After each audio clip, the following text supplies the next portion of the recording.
you must have so many different stories. How long was it? Was it 2 months or just over 5 months you were traveling with those guys? No, it was only like 2 months, I'd say. Two. Yeah, Yeah. about 2 months, and just like in that time period, had tons of fun, tons of laughs. Heard some crazy stories that I can't share ever. I can imagine. Um, but some good stuff, and um, yeah, and I'm trying to think of if there's any other stories. I had I was kind of watching like I was watching. Oh, so I have to bring this up, right? Like Eddie was pretty intense at times too. We I was wrestling, I was tagging with JBL against Rey Mysterio and Bob Holly in Laredo, Texas, which is right on the border. And literally the lead up to the opening to the show was they showed the border. They showed that's Mexico. This is the United States. This is Texas, right? And started the show to start the show off. The crowd is 90% Hispanic. And JBL, they fucking ding ding ding ding ding, his all that sounds. He comes out and he has a sombrero. He's wearing a sombrero. He's got jumper cables around his neck, a bottle of tequila in one hand. He's carrying a Mexican flag. He's wearing a poncho. He's got an inner tube around his waist, and he's pulling a donkey. And there's like another guy named Juan that was fucking kind of holding on to the donkey as well, right?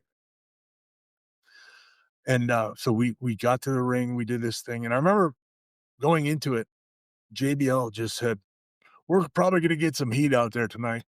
Uh, if if someone hops the rail, if someone jumps in the ring, make an example out of the first one. Just make an example out of the first one. Just punch him square in the nose, boom, and then we'll go back to back, and we'll fight our way to the back." That was that was the buildup. I'm thinking, this is gonna be great. Um, so we go out and he proceeds to he got more heat. If you watch that, the heat, the nuclear heat that he got Damn. from that Yeah. building. And he would get that regularly. We would go to like Italy. He would sing America the Beautiful as terribly as he possibly could, right? And I remember one time you could just hear this like rumbling and people there's and it just got louder and louder and the rumbling got louder and louder and the whole building was literally shaking, and it was them singing their national anthem and stomping their feet as loud as they could just to drown out what JBL was doing. It was really cool to be a part of that. But I remember so JBL gets in the ring and he drops the Mexican flag on the ground in the middle of the ring. And then he fucking somehow, with the inner tube around his waist, squeezes his way in, and he's standing there, gets the microphone, and he starts cutting a promo, and he's saying, like stuff that just would not fly today. Um, and he steps on the flag. He stepped on it like intentionally, and I think he cut the whole promo standing on the flag. And I remember, so we had the match, everything's fine. We didn't have to make an example out of anybody. Made it to the back just fine.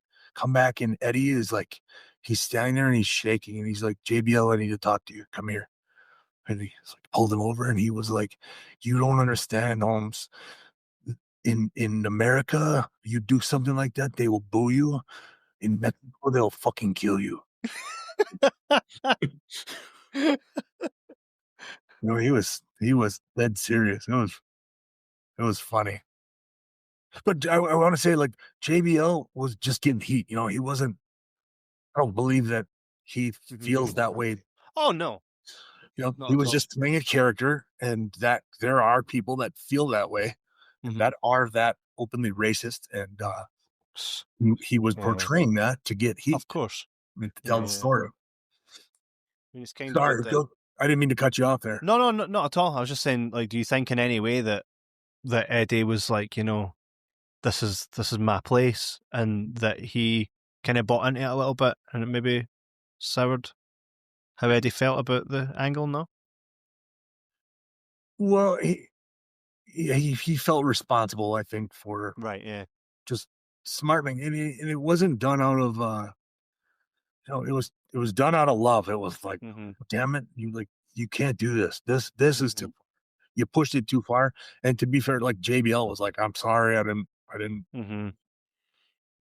You you know, know, JBL for us again as the fans, I feel like we got the absolute best of JBL towards the end of his career. I think, see, like he was we, I feel like he, if we had that JBL earlier in JBL's career, like I truly feel like we were not satisfied. We only just got JBL, like the best version of him, and then he kind of hung it up, which is unfortunate. There's well, probably luckily we were able to still, be exposed to his talent through hmm the calling of, play by hmm play, color commentary and hmm stuff. And now I've been seeing he's he's killing it. He's crushing it with these hmm promos that he's doing now. Like, he's getting. I think GCW's used him. Some of the other like super indies have used him. hmm It's good to see. yeah. He's still doing it. But I 100% agree with you. He was he was cool. I loved watching his matches because he knew how to manipulate the crowd, and it wasn't like, yeah, he got cheap heat, but the man, it was entertaining. hmm Nobody else was Absolutely. doing it. Nobody else was doing it at the time. So No, totally. And like, what was it? I can't remember who it was, but someone came out and essentially called Alberto Del Rio JBL. I think it was Cena. He was like, "Hey, aren't you just JBL?" When Alberto Del Rio came out, all mhm, suavish, and that's when you know that you've become almost like no one compared him to the $1 Million Man, because that would be the obvious go-to. It mhm, was JBL, because JBL truly did create a new character that you probably now still see elements of in other superstars, but Alberto Del Rio being one of them. With a yep. limo and his own wee announcer. It truly was. It was special.